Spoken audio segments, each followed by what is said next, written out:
Mauricio Eze said the referee told him he'd made an error as the official denied the forward a goal in his side's loss to Brentford. Monumental mistake, it was called by Jamie Redknapp on Monumental, Jamie. Yeah. I thought he was looking splendid yesterday, I have to say. Jamie was looking excellent. He was very, very good as well. He called it a night. The refs had a nightmare, and I think he was right. He was spot on.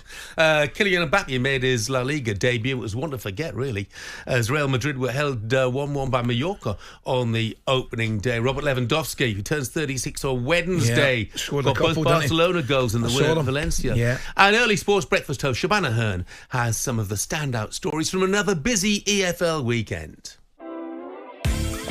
Let's start with Sunderland thrashing Sheffield Wednesday 4-0. They now have 2 wins in 8 days, and that's as many wins as they had in the final 3 months of last season.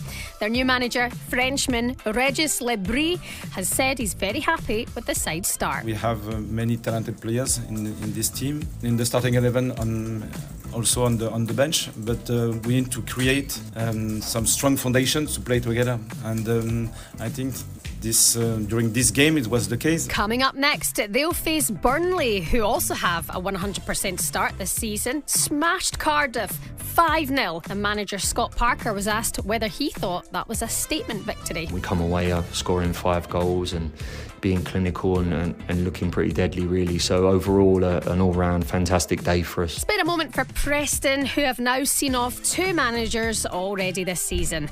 Mike Marsh has stepped down as interim manager after a 3-0 defeat to Swansea. That's after Ryan Lowe left the club after their opening game of the season defeat. And let's give some credit to League 2 newbies Bromley and their brilliant start under manager Andy Woodman. They beat AFC Wimbledon 2-0. And don't forget, EFL All Access is live for you tonight over on talkSPORT 2 at 6 o'clock. You've got all of the news and views from the EFL every week with Hugh Woozencroft alongside former Wycombe captain Joe Jacobson. Siobhan, thanks very much indeed. I'm not sure I can read this out, but I'm going to anyway. Go for it. Strangest red card ever. Football fans in Peru have been left baffled as a referee sent a player off for urinating by the side of the pitch. Apparently it was in a Copa Peru competition, and while he was waiting for a corner kick to be taken, he decided he needed the answer the call of nature. Well, consequently sent off. Straight away you'd have thought it'd have been a yellow. Oh, stop. I apologise. I would like to take this opportunity. Brilliant. Immediately apologising for that. Now then, Rangers beat St Johnstone 2-0 in the Scottish League Cup on Saturday, but it's not the big one, is it? Let's be brutally honest about it. Last midweek, out of the Champions League once again, beaten by Dynamo Kiev. We wanted to talk to you on Wednesday morning, actually. I think we had arranged to talk to you about that game, but you were a no-show. Yeah. That's a surprise, isn't it? I was actually. Yeah. And it wasn't due to the fact that I didn't want to talk about the game. Right. It was due to other ongoing circumstances, which I won't be telling you. Anyway, fact of the matter is, at this moment in time, Rangers are not a Champions League team. I don't think anybody could argue that, right? It is worth mentioning, we saw one of the, never mind Eze's goal getting disallowed, we saw one of the worst refereeing decisions I've seen in years, which did have an influence on the game, and a game of such importance. That aside, Rangers are short at this moment in time, Jeff. There is no way that Rangers could handle a Champions League. The problem is that financially they desperately needed the Champions League, didn't they?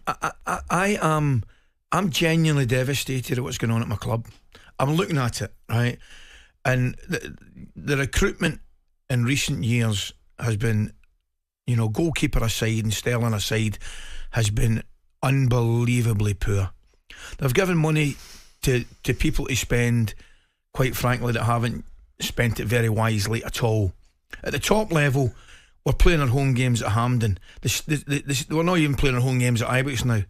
So the fans, I've seen it the last couple of games. I think it was Motherwell, and obviously the game is there's big gaps in the terrace at Hampden. That's not Rangers. That's not where Rangers should be. On the pitch, miles off it at this moment in time. Miles, and it breaks my heart to say it, but we're miles off it. You know, and off the pitch as well, we have got an unbelievable amount of work to do. We speak about, there doesn't seem to be any leadership. The previous chief executive has gone to Saudi Arabia, right? I'm not sure about the job he did, by the way. You know, as I say, I'm looking at the money, and there was a few quid spent on players, £3-4 million here and there. No, not for me, not for the Rangers supporters. We've got problems, and they have to be addressed as soon as possible. Do you feel any sympathy for the manager? Because Yes, he's got of his course I critics do. as well. Yes, but I have genuine sympathy for the manager, because at this moment in time it's pretty clear that he has to get a few out the door before he can get any in. And the fact of the matter is, the squad at this moment in time, I don't think, sadly, is good enough to win the league. We are at this moment in time a Europa League, Conference League team. As simple as that, whether we like it or not. What's the best they can hope for in terms of the league? Well, the best you can hope for is always to win it, but and I'm the eternal optimist. If Rangers won the league this year, it'd be one of the greatest league triumphs ever. Look, let's finish with a quick caller, shall we? Michael, the Chelsea fan. Morning, Michael. Good morning, Jeff. Good morning, Ali. Morning, Michael. So what do you got to say, Michael? I love you both. Thanks, mate. Thanks, mate. What do you got to say about Chelsea? I've just got a couple of bits, if you bear with me. Because I want to talk about Rangers as well. Sure. So I've got a soft spot for Rangers, being a Chelsea fan as well. Yeah, off you go. I'm just baffled about they're saying about we played Man City, so we weren't expected to win the other day. Well, if they actually tried to compete, it would have been a lot easier. I just saw nothing. No desire, no pressing, no go for it. They're just all just. I'm just amazed by the actual reports in the paper today saying we didn't expect them to beat Man City, but they could have competed. Mm-hmm. Yeah, well, obviously they drew both the league games last season, including that fantastic 4-4 at Stamford Bridge last season when they did compete. Yeah, we're almost out of time, Michael. What do you got to say about Rangers? Oh, you got to get them back. You got to get the away support back. Oh, 100%, mate. I mean, that whole thing's a nonsense.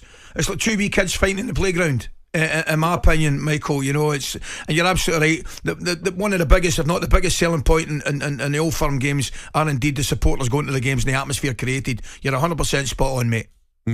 Michael, thanks very much indeed. You've got to be careful, mate. You're going to be called anti-Chelsea if you keep coming up with comments like that.